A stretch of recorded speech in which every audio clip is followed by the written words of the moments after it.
Hello friends, എല്ലാവർക്കും good morning. അപ്പോൾ എല്ലാവർക്കും ഇന്നത്തെ ഒരു അത്യുഗ്രൻ വിശേഷത്തിലേക്ക് തന്നെ സ്വാഗതം.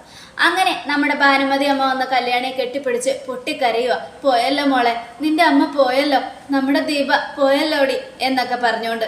എന്നിട്ട് കല്യാണിയും ഭയങ്കര കരച്ചില. ഈ സമയം പ്രകാശം വന്നിട്ട് നമ്മുടെ അമ്മയെ പിടിച്ചിങ്ങനെ തിരിക്കുക. പോയല്ലോടാ ദീപ, പോയല്ലോടാ. അമ്മ എന്താ ഇപ്പോഴാണോ വരുന്നേ? ഇല്ലടാ, ജീവിച്ചിരിക്കുമ്പോൾ ചിരിച്ച മുഖത്തോടെ കണ്ടത് അവളെ. ആ സമയത്ത് എനിക്ക് അവളെ മരിച്ചു കിടക്കുന്നത് കാണാനായിട്ട് വയ്യ, അതുകൊണ്ടാണ് ഞാൻ വരാതിരുന്നത്. എനിക്ക് പറ്റില്ല മക്കളെ, പറ്റില്ല. എനിക്ക് എൻ്റെ ദീപയെ അങ്ങനെ കാണാൻ പറ്റില്ലടാ. അവളെപ്പോഴും ചിരിച്ചുകൊണ്ടേ നിൽക്കാറുള്ളൂ. എന്തൊക്കെ സങ്കടങ്ങൾ ഉണ്ടായാലും അതൊക്കെ മനസ്സിലടക്കി പിടിച്ചേ ജീവിച്ചിട്ടുള്ളൂ. നമ്മൾ എന്തോരം വേദനിപ്പിച്ചിട്ടുണ്ടടാ. അവളെ ഒന്ന് സന്തോഷിപ്പിക്കാൻ പറ്റിയില്ലല്ലോടാ, അവളെ ഒന്ന് സ്നേഹിക്കാൻ പറ്റിയില്ലല്ലോടാ. അപ്പോഴേക്കും അവൾ നമ്മളെ വിട്ട് പോയല്ലോടാ എന്നൊക്കെ പറഞ്ഞുകൊണ്ട് കരയുക.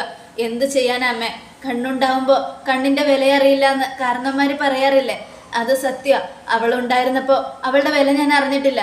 എന്നാ മനസ്സ് മാറി അവളെ സ്നേഹിച്ചു തുടങ്ങിയപ്പോഴേക്കും ദൈവം അവളെ കൊണ്ടുപോയി. ഇതുപോലെ അവൻ്റെ ആൾക്കാർ എന്നെയും കുത്തിയതാ. എൻ്റെ ജീവൻ എടുക്കായിരുന്നല്ലോ. എൻ്റെ ദീപയെ എന്തിനാ അവർ കൊണ്ടുപോയത്?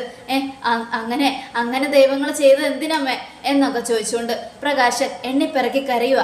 ഈ സമയം നമ്മുടെ മുത്തശ്ശി, അതെ എടാ, ദൈവങ്ങൾ പറയാറില്ലേ, പഴയ ആൾക്കാർ പറയാറില്ലേ, നല്ലവരെ ദൈവങ്ങൾ പെട്ടെന്ന് കൊണ്ടുപോകുന്നു. നമ്മളൊക്കെ പാപം ചെയ്തവരാടാ. ഒരുപാട് പാപം നമ്മുടെ തലയ്ക്ക് മീതെയുണ്ട്. ആ പാപങ്ങളൊന്നും കഴുകിയാൽ പോലും പോവില്ല. എവിടെ പോയി മുങ്ങിയാലും തീരാത്ത പാപമാണ് നമ്മൾ ചെയ്തിട്ടുള്ളത്. അതുകൊണ്ട് നമ്മൾ ഈ ഭൂമിയിൽ നിന്നും പോകുമ്പോൾ ഒരുപാട് നരകിക്കും. എന്നാ ദീപ ഒരു തെറ്റും ചെയ്തിട്ടില്ലടാ. അവൾ നല്ലവളായിരുന്നു, നന്മ മാത്രം ചെയ്തു നടക്കുന്നവളായിരുന്നു. അതുകൊണ്ടാ ദൈവം അവളെ പെട്ടെന്ന് കൂട്ടിക്കൊണ്ടുപോയത് എന്നൊക്കെ പറയുകയാണ്. അത് കേട്ടതും സത്യ, അമ്മ പറഞ്ഞത് സത്യ, അങ്ങനെ തന്നെയാണ് സംഭവിച്ചത്. എൻ്റെ ദീപ നല്ലവളായിരുന്നു, അവള് നല്ലവളായിരുന്നു. വിക്രത്തിനെ പോലെയുള്ള ഒരുത്തനല്ലേടാ എൻ്റെ ദീപയെ കുത്തിയത്. അതെ അമ്മേ, വിക്രത്തിനേക്കാളും ക്രിമിനലാ ആ കാർത്തിക ഉണ്ടല്ലോ അമ്മേ. കാർത്തിക മോളുടെ വളർത്തച്ഛൻ്റെ ആദ്യ കുടിയിലെ മോന. അവൻ വെള്ളിയായിട്ടാണ് ജനിച്ചത്. പക്ഷേ അതിനുശേഷം അവന് നല്ല ഭാഗ്യമുള്ളൊരു ജീവിതമായിരുന്നു. എന്നാൽ സ്വത്തിനും പണത്തിനും വേണ്ടി എല്ലാം നശിപ്പിച്ചത് അവൻ തന്നെയാ. ഇപ്പോൾ അവൻ വലിയ ഭീഷണിയായിട്ട് നടക്കുക. വെറുതെ വിടരുതറ മക്കളെ. അവൻ മരിച്ചു എന്നല്ലേ പറഞ്ഞത്? അവൻ്റെ ആത്മാവിന് പോലും ശാന്തി കിട്ടില്ല. അത്രയ്ക്ക് ദ്രോഹം ചെയ്തിട്ടാ അവൻ പോയത്. നമ്മുടെ കൂട്ടത്തിലെ നല്ലൊരാളെയാ അവൻ കൊണ്ടുപോയത്. ദീപ ഉണ്ടായിരുന്നെങ്കിൽ ഇന്ന് എന്ത് രസമായിരുന്നു. നീയും ദീപയും കല്യാണി മോളും ഒക്കെ സന്തോഷത്തോടെ ജീവിക്കുന്നത് എനിക്ക് കാണായിരുന്നു. അത് കണ്ടിട്ട് കണ്ണടയ്ക്കായിരുന്നു.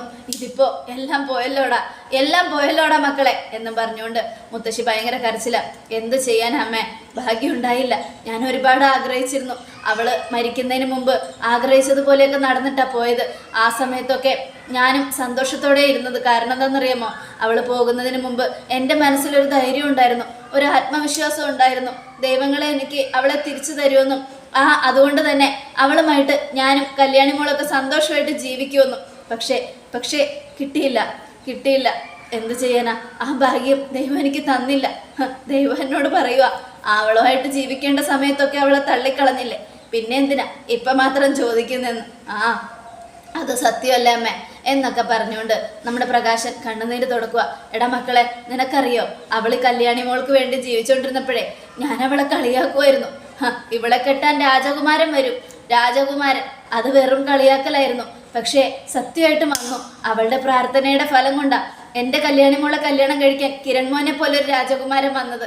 അതുകൊണ്ടാ ഇന്ന് എൻ്റെ കല്യാണി മോള് ഇന്ന് ഈ നിലയിൽ നിൽക്കുന്നത്. മോളുടെ നല്ല മനസ്സും ദീപയുടെ നല്ല മനസ്സും പ്രാർത്ഥനയുമാ കിരൺ മോനെ നിങ്ങൾക്കരികിലേക്ക് ദൈവം എത്തിച്ചത് എന്നൊക്കെ പറഞ്ഞുകൊണ്ട് മുത്തശ്ശി കരയുക. ഈ സമയം കിരൺ വരിക. കിരൺ വന്നുകൊണ്ട് പറയാ, അമ്മമ്മ വന്നോ?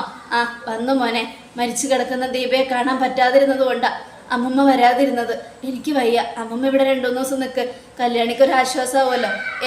അത് വേണ്ട മക്കളെ, അത് വേണ്ട. ഇവിടെ നിന്ന എനിക്ക് സങ്കടം കൂടും. ദീപ എവിടേക്കോ നിൽക്കുന്നത് പോലെ തോന്നും. അതുകൊണ്ട് ഞാൻ നിൽക്കുന്നില്ല മോനെ. അമ്മ ഇവിടെ നിന്നാ മോൾക്കൊരാശ്വാസമാവും. വേണ്ട മോനെ, വേണ്ട. ഞാൻ അങ്ങോട്ടേക്ക് പോവുക. ഇവിടെ നിൽക്കാൻ പറ്റില്ല. ഞാനിവിടെ എപ്പോൾ വന്നാലും സ്നേഹത്തോടെ ഞാൻ ചെയ്തതൊന്നും അവളുടെ മനസ്സിലില്ല. അവൾ അതെല്ലാം മറന്ന് എന്നെ ഇരുത്തി ഭക്ഷണം തന്നിട്ടേ വിടാറുള്ളൂ. സ്നേഹത്തോടെ ഇരുത്തി സംസാരിച്ചിട്ടേ വിടാറുള്ളൂ. അമ്മായിയമ്മമാർക്ക് ഇതുപോലുള്ള മരുമക്കൾ ഭാഗ്യ. പക്ഷെ 100-ൽ 99% പേർക്കും ഇതുപോലെ ഒന്നും കിട്ടില്ല. അത് മാത്രമല്ല, ദേ എനിക്കത് കിട്ടി. നല്ലൊരു മരുമോളെ ദൈവം തന്നിട്ടും എനിക്കത് മനസ്സിലാക്കാൻ കഴിഞ്ഞില്ല മക്കളെ. അതുകൊണ്ട് ഞാനിവിടെ നിൽക്കുന്നില്ല. അവളെ ഞാൻ ഒരുപാട് വേദനിപ്പിച്ചിട്ടുണ്ട്. ആ കുറ്റബോധമൊക്കെ എൻ്റെ മനസ്സിലുണ്ട് മക്കളെ. മോളെ, അമ്മമ്മ പോയിട്ട് വരാം. അമ്മമ്മയ്ക്ക് ഇവിടെ നിന്ന് നിന്നെ ആശ്വസിപ്പിക്കാൻ കഴിയില്ല മോളെ എന്നും പറഞ്ഞുകൊണ്ട് നമ്മുടെ മൂങ്ങാമുത്തശ്ശി കല്യാണിയുടെ നെറ്റിയിലൊരു ഉമ്മ കൊടുത്ത് അവിടെ നിന്നും പോവുകയാണ്. ഈ സമയം എന്ത് ചെയ്യാനാ, അമ്മയ്ക്ക് നല്ല സങ്കടമുണ്ട് മോനെ. അതുകൊണ്ടാ ഇവിടെ നിൽക്കാത്തത്. എനിക്കറിയാച്ചാ, സാരമില്ല എന്നും പറഞ്ഞുകൊണ്ട് കിരണകത്തേക്ക് പോയി. ഈ സമയം പിന്നീട് കാണിക്കുന്നത് നമ്മുടെ നയനയാണ്. നയന കാത്തു നിൽക്കുക ഒരു അമ്പലത്തിൽ, ദുർഗാദേവി ക്ഷേത്രത്തിൽ. ഈ സമയമാണെങ്കിൽ കല്യാണി അങ്ങോട്ട് ചെല്ലുക. ആ നയനെ, എന്താ കല്യാണി? നമ്മൾ ആഗ്രഹിച്ചതുപോലെ അവൻ പോയി. അവനെ തീർത്തു. ആരെ? ഗംഗാപ്രസാദിനെയോ? അതെ. ആരാ? കിരണേട്ടനാണോ തീർത്തത്? അതെ, കിരണേട്ടൻ തന്നെ. എൻ്റെ അമ്മയെ കൊന്നവൻ്റെ ജീവൻ എൻ്റെ കിരണേട്ടൻ എടുത്തു. അവനെ ഇടിച്ച് ഇഞ്ച പരുവാക്കി കൊക്കയിലേക്ക് എറിഞ്ഞു. അവൻ്റെ ജീവൻ പോയി. മരിച്ചാലും ഉയർത്തെഴുന്നേൽക്കുന്നവനാ കല്യാണി. അതുകൊണ്ട് അവൻ മരിച്ചു എന്ന് ഉറപ്പ് വരുത്തിയിട്ടാണോ എറിഞ്ഞത്? ഇല്ല, മരിച്ചു എന്ന് ഉറപ്പ് വരുത്തിയില്ല. കുറച്ച് ജീവന് ബാക്കി ഉണ്ടായിരുന്നു. ആ സമയത്ത് ഒടിച്ചു നുറുക്കി കൊക്കയിലേക്ക് എറിയുമായിരുന്നു. ആ കൊക്കയിൽ നിന്നും അവന് രക്ഷപ്പെട്ടു വരാൻ പറ്റില്ല. അങ്ങനെയാണെങ്കിൽ കുഴപ്പമില്ല. എനിക്ക് സന്തോഷമായി കല്യാണി. അവനെ പോലെ ഒരുത്തൻ കാരണം കല്യാണം പോലും നീണ്ടുപോയിരുന്നു. കാർത്തിക ചേച്ചിയുടെ കല്യാണം ഇനി സന്തോഷമായിട്ടും അടിപൊളിയായിട്ടും നടത്തണം. അവൻ പോയാലും നിനക്കുണ്ടായ വിയോഗം മാറ്റാൻ പറ്റില്ലല്ലോ കല്യാണി. അതെ, എൻ്റെ അമ്മ പോയി, സാരമില്ല. എൻ്റെ അമ്മയുടെ ആഗ്രഹം എന്തൊക്കെയായിരുന്നോ അതൊക്കെ നടത്തി കൊടുക്കണം. അതിന് എനിക്കിതൊക്കെ ഒരു മാർഗമുള്ളൂ. അവൻ മരിച്ചതുകൊണ്ട് ഇനിയിപ്പോൾ സമാധാനത്തോടെയും സന്തോഷത്തോടെയും ജീവിക്കാം എന്നൊക്കെ പറഞ്ഞുകൊണ്ട് നമ്മുടെ കല്യാണം ഇങ്ങനെ നിൽക്കുക. അവൻ മരിച്ചു എന്ന് ഇനി ആരോട് പറഞ്ഞു നടക്കണ്ട. കിരൺ അവനെ കൊന്ന കാര്യം തെളിവുകളൊന്നും ഇല്ലല്ലോ അല്ലേ? ഒരു തെളിവുമില്ല. ഇനി അവനെ കൊന്നതിൻ്റെ പേരിൽ ജയിലിൽ പോയാലും കുഴപ്പമില്ല എന്നാ കിരണേട്ടൻ പറയുന്നത്. അങ്ങനെ വേണ്ട കല്യാണി. അവനെ പോലെ ഒരു ദുഷ്ടനെ കൊന്നിട്ട് ജയിലിൽ പോയി കിടക്കേണ്ട ഒരാവശ്യമില്ല. അത് മാത്രമല്ല, ഈ തെറ്റ് ചെയ്യുന്നവരെ ദൈവങ്ങൾ ശിക്ഷിക്കാറില്ലേ? എന്നിട്ട് ദൈവങ്ങൾ ജയിലിൽ പോയി കിടക്കുക ചെയ്യാറ്. അങ്ങനെ ശിക്ഷിക്കുന്ന ദൈവങ്ങളുടെ ഭക്തരായ നമ്മളുടെ മുൻപിൽ ഒരാൾ തെറ്റ് ചെയ്യുമ്പോൾ, അതും ക്രൂരമായ തെറ്റുകൾ ചെയ്യുമ്പോൾ, അവരെ തീർക്കാനും നമുക്കും തീരുമാനങ്ങൾ എടുക്കാം. അത് തന്നെയാണ് ഇവിടെ കിരൺ എടുത്തിരിക്കുന്നത്. അതിൽ ഒരു പ്രശ്നവും ഇല്ല. എനിക്കും ഇത് കേട്ടപ്പോൾ ഭയങ്കര സന്തോഷമായി. ഇനി കാർത്തിക ചേച്ചിയുടെ കല്യാണം മുടങ്ങാതെ നടക്കണം. അതിനൊരു തടസ്സവും ഉണ്ടാവാൻ പാടില്ല. പിന്നെ അവൻ്റെ ആൾക്കാരാരെങ്കിലും അവൻ്റെ ആൾക്കാരൊക്കെ ഇവിടെ തന്നെ ഉണ്ട്. അതാണൊരു ടെൻഷൻ. കാരണം കല്യാണ സമയത്ത് വന്ന് അവരെന്തെങ്കിലും മുടക്കം ഉണ്ടാക്കുമെന്ന്. എന്ത് മുടക്കം? തല പോയില്ലേ കല്യാണി. ഇനി വാലുകൾ നിന്ന് എന്ത് ചെയ്യാനാ? വാലിനെയും നമുക്ക് തീർക്കാൻ പറ്റും, ഈസി ആയിട്ട് പറ്റും. അതുകൊണ്ട് നീ ധൈര്യമായിട്ടിരിക്കുക കല്യാണി എന്നൊക്കെ പറഞ്ഞുകൊണ്ട് നമ്മുടെ നയന ആശ്വസിപ്പിക്കുകയാണ്. ഈ സമയം പിന്നെ അവൻ്റെ ഒരു കാമുകി സ്റ്റെഫി ഉണ്ടായിരുന്നല്ലോ, അവളെവിടെ പോയി? അവള് ചെയ്യില്ല. ക്ഷേത്രത്തിൽ അച്ഛൻ മാലയിട്ട് കഴിഞ്ഞപ്പോൾ ഞങ്ങളെല്ലാവരും കൂടെ പോയിട്ടുണ്ടായിരുന്നു. ആ സമയത്ത് അവളും ആ ഗംഗാപ്രസാദും കൂടിയാ ശബരിമലയ്ക്ക് പോകുന്ന വൃദ്ധരെ പോലെ വേഷം മാറി വന്നത്. ആ സമയത്ത് കാർത്തിക ചേച്ചിയുടെ നേരെ തോക്ക് ചൂണ്ടുമായിരുന്നു. അത് കണ്ടതും കിരണേട്ടൻ വന്നൊരൊറ്റ ചവിട്ട് തോക്ക് അവൻ്റെ കയ്യിൽ നിന്ന് തെറിച്ചു പോയി. അവനോട് രക്ഷപ്പെടുമായിരുന്നു. ആ സമയത്ത് കിരണേട്ടൻ പിന്നാലെ ഓടി. പിന്നെ അവിടെ ബാക്കി ഉണ്ടായിരുന്നത് സ്റ്റെഫിയ. അവൾ ഓടി രക്ഷപ്പെടാൻ നോക്കിയ സമയത്ത് ഞാനും കാർത്തിക ചേച്ചിയും കൂടെ അവളെ കൈകാര്യം ചെയ്തു. നന്നായിട്ട് ഇടിച്ചു പെരുമാറിയിട്ട് തന്നെയാ അവളെ പോലീസുകാർക്ക് കൊടുത്തത്. അതെന്തായാലും നന്നായി കല്യാണി. എന്തായാലും അങ്ങനെ ഒരു കാര്യം നടന്നതുകൊണ്ട് അവൾ ഇനി അധികം വൈകാതെ ഒന്നും പുറത്തേക്ക് ഇറങ്ങില്ല. പക്ഷെ ഒരു ടെൻഷനുണ്ട്, ജയിലിൽ കിടക്കുന്നവൾക്ക് സപ്പോർട്ട് ചെയ്യാൻ ഗംഗയുടെ ആൾക്കാർ വരുമോയെന്ന്, അവളോട് അവർ കരുണ കാണിക്കുമെന്ന്. അതാണ് എൻ്റെ ടെൻഷൻ എന്നൊക്കെ പറഞ്ഞുകൊണ്ട് നിൽക്കുക. അതൊന്നും ഓർത്തിനി പേടിക്കണ്ട. മരിച്ചവൻ മരിച്ചു. ഇനി അവന് ഒരു മോക്ഷവും കിട്ടില്ല. അവൻ നരകിക്കും, ആത്മാവായിട്ട് പോലും അവൻ നരകിക്കും എന്നും പറഞ്ഞുകൊണ്ട് നമ്മുടെ നയന, എന്നാൽ ശരി കല്യാണി, ഞാൻ പോയിട്ട് വരട്ടെ. ഈ വിവരം ചൂടോടെ തന്നെ ആദർശേട്ടനെ അറിയിക്കട്ടെ. പിന്നെ ഗംഗാപ്രസാദ് മരിച്ചു എന്നുള്ള കാര്യം ആരോടും അധികം പറഞ്ഞു നടക്കണ്ട കേട്ടോ.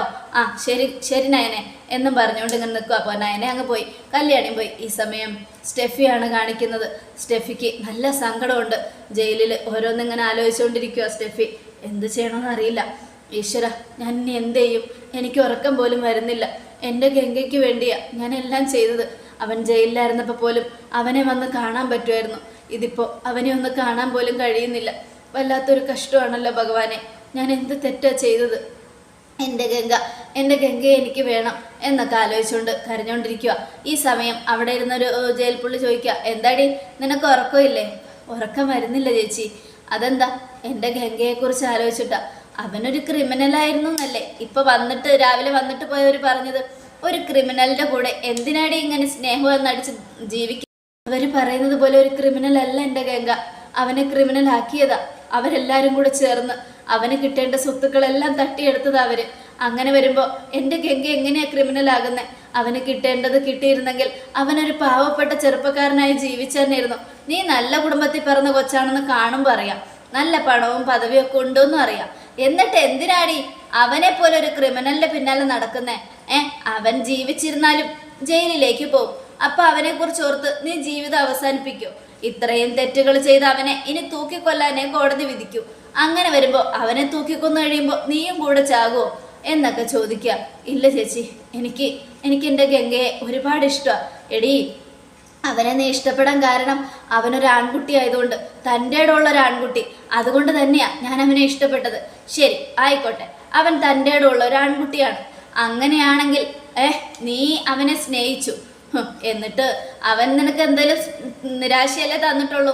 അത് മാത്രമല്ല, അവൻ ഇനി ജീവിതത്തിലേക്ക് തിരിച്ചു വന്നിട്ട് നിന്നെ കല്യാണം കഴിച്ചാലും അവൻ്റെ കാര്യമൊക്കെ തീർന്നു കഴിയുമ്പോൾ നിന്നെ ഇടിച്ച് അവൻ നിന്റെ നട്ടെല്ലൊടിക്കും. അങ്ങനെയൊന്നും ചെയ്യുന്നവനല്ല എൻ്റെ ഗംഗ. അവനൊരു പാവമാ. അവനെ അങ്ങനെ ആക്കിയത് അവര് കാർത്തികയും ലക്ഷ്മിയും. അല്ലാതെ എൻ്റെ ഗംഗ എടുത്തു ചാടി ആരെയും ഉപദ്രവിക്കുന്നവനൊന്നും അല്ല എന്നൊക്കെ പറഞ്ഞുകൊണ്ട് സ്റ്റെഫി കരയുക. ഈ സമയം നമ്മുടെ സ്റ്റെഫിയുടെ കരച്ചിൽ കണ്ട് ജയിൽ വാർഡൻ എഴുതൊന്നും തോന്നില്ല. എടി, നിനക്കറിയോ ഞാനിവിടെ വന്ന് എന്തിനാ കിടക്കുന്നതെന്ന്? എൻ്റെ കെട്ടിയോൻ്റെ തലയ്ക്ക് അടിച്ചു പോന്നിട്ടാ ഞാനിവിടെ കിടക്കുന്നേ. അങ്ങനെയുള്ളപ്പോൾ എനിക്ക് ഇവന്മാരോടൊക്കെ പുച്ഛമാ. എനിക്ക് ഈ ആണുങ്ങളൊന്നും കേട്ടാലേ ഇഷ്ടമല്ല. എല്ലാവരും അങ്ങനെയൊന്നും അല്ലെങ്കിലും എൻ്റെ കെട്ടിയാനിലൂടെ ഞാൻ അനുഭവിച്ചതൊക്കെ ഇപ്പൊ എനിക്ക് ഏതാണുങ്ങളെ കണ്ടാലും അങ്ങനെയാ തോന്നുന്നത്. അതുകൊണ്ട് ഇനി ആരോടും ഒരു സിമ്പതിയും ഇല്ല എന്നൊക്കെ പറഞ്ഞുകൊണ്ട് അവരവിടെ പോയി കിടന്നുറങ്ങുക. ഈ സമയം സ്റ്റെഫി ചാരി കിടന്ന് ആലോചിക്കണം. ഇതേ സമയം പിന്നീട് കാണിക്കുന്നത് ഗംഗാപ്രസാദിനെയാണ്. ഗംഗാപ്രസാദ്, അതെ, സ്റ്റെഫിയുടെ പ്രാർത്ഥന ഫലിക്കുകയാണ്. സ്റ്റെഫി പ്രാർത്ഥിക്കുക, എൻ്റെ ഭഗവാനെ, എൻ്റെ ഗംഗയ്ക്ക് ഒന്നും സംഭവിക്കാൻ പാടില്ല എന്ന്. ഈ സമയം ആ പ്രാർത്ഥന ഫലിച്ചതുപോലെ ഒരു മരത്തിൽ തൂങ്ങിയാടി ഗംഗാപ്രസാദ് അവിടെ നിൽക്കുന്നു. പെട്ടെന്ന് ആ മരത്തിൽ നിന്നും പിടിവിട്ട് ഗംഗാപ്രസാദ് താഴേക്ക് വീഴുന്നു. ആ സ്വപ്നം കണ്ട് കല്യാണി ചാടി എഴുന്നേറ്റു. അമ്മേ എന്നും വിളിച്ചുകൊണ്ട്. എന്താ കല്യാണി, എന്തു പറ്റി? കിരണേട്ട എന്താ? അമ്മയെക്കുറിച്ചുള്ള സ്വപ്നം കണ്ടോ? അല്ല കിരണേട്ട, ഗംഗ അവൻ മരിച്ചിട്ടില്ല, അവൻ ജീവിച്ചിരിപ്പുണ്ട്. എൻ്റെ കല്യാണി, അവനെ കൊന്ന് നമ്മൾ കൊക്കയിൽ തള്ളിക്കഴിഞ്ഞു. ഇനി അവൻ്റെ കാര്യങ്ങൾ നോക്കാൻ വന്യമൃഗങ്ങൾ വന്നോളും. നീ എന്തിനെങ്ങനെ പേടിക്കുന്നേ? ടെൻഷൻ അടിക്കാതെ മോളെ. അവൻ മരിച്ചുപോയി. അവനെക്കുറിച്ച് തന്നെ ചിന്തിച്ച് കിടന്നിട്ടാ നിനക്ക് അങ്ങനെ തോന്നുന്നത്. ഇല്ല കിരണേട്ട, ഞാൻ കാണുന്ന സ്വപ്നങ്ങളൊക്കെ ഫലിക്കാറുണ്ട്. അവൻ ജീവനോടെ ഉണ്ടോ എന്നുള്ളൊരു പേടി എൻ്റെ മനസ്സിലേക്ക് കടന്നു വരിക കിരണേട്ട.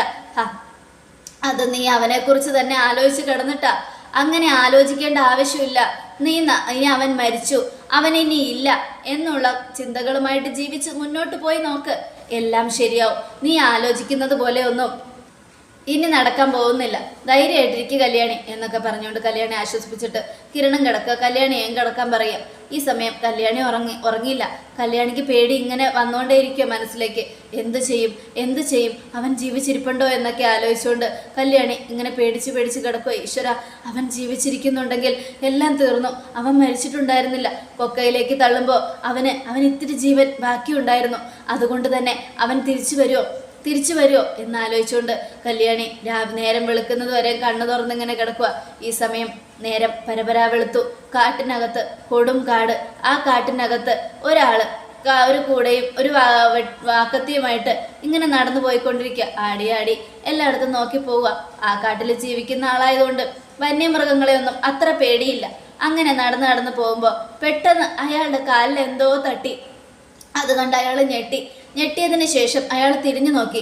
അയ്യോ, ഇതൊരു മനുഷ്യനാണല്ലോ എന്നും പറഞ്ഞുകൊണ്ട് അയാൾ അവിടെ അടുത്തേക്ക് ചെന്നു. എൻ്റെ അമ്മോ, ഇയാളെങ്ങനെ ഇവിടെ വന്നത്? നല്ല ചോരയുണ്ടല്ലോ, എന്തോ ആപത്ത് സംഭവിച്ചിട്ടുണ്ട് എന്നും പറഞ്ഞിങ്ങനെ നോക്കുക. അതിനുശേഷം മൂക്കിൽ വിരൽ വെച്ച് നോക്കി. അപ്പാടാ, മൂപ്പം കാത്തു, ശ്വാസമുണ്ട് എന്നും പറഞ്ഞുകൊണ്ട് അയാൾ ഇങ്ങനെ ചുറ്റും നോക്കുക. എന്തായാലും കുറുനരിയും ചെന്നായും സിംഹവും കരടിയും ഒന്നും അടുത്തില്ല. അതുകൊണ്ട് ആരെങ്കിലും പോയി കൊണ്ടുവരണം, ഇല്ലെങ്കിൽ ഇങ്ങേരുടെ ജീവൻ ആപത്തിലാവും. മൂപ്പാ എന്നും വിളിച്ചു ഒച്ചത്തിൽ അയാൾ വാക്കത്തെയും കൊണ്ട് ഓടാൻ തുടങ്ങി. അയാൾ ഓടിയതും ഗംഗാപ്രസാദിനെയാണ് കാണിക്കുന്നത്. അതെ, ശ്വാസം, ഇത്തിരി ശ്വാസം നിലയ്ക്കാതെ ഗംഗാപ്രസാദ് ജീവിതത്തിലേക്ക് തിരിച്ചു വരിക. കൊന്നിട്ടും മരിക്കാതെ തിരിച്ചു വന്ന ആസുരനെ ഇനി എന്ത് ചെയ്യുമെന്ന് അറിയണമെങ്കിൽ തീർച്ചയായിട്ടും അടിപൊളി എപ്പിസോഡുകൾക്കായിട്ട് കാത്തിരിക്കുക. അത്യുഗ്രൻ ട്വിസ്റ്റുമായിട്ടാണ് നമ്മുടെ എപ്പിസോഡുകൾ മുന്നോട്ട് പോയിക്കൊണ്ടിരിക്കുന്നത്. അതെ, ഗംഗാപ്രസാദ് വരുന്നതിന് ഏത് വേഷത്തിലായിരിക്കും, ആരെ കൊല്ലാനായിരിക്കും, ഗംഗാപ്രസാദിനെ ആരുടെ കൈകൊണ്ട് മരിക്കും, ഇനി ഗംഗാപ്രസാദിന്റെ കൈകൊണ്ട് ആരൊക്കെ മരിക്കും എന്നറിയണമെങ്കിൽ തീർച്ചയായിട്ടും കാത്തിരിക്കുക. എല്ലാവർക്കും ഒരിക്കൽ കൂടെ നല്ലൊരു ശുഭദിനം തന്നെ ആയിക്കോട്ടെ. Thank you friends.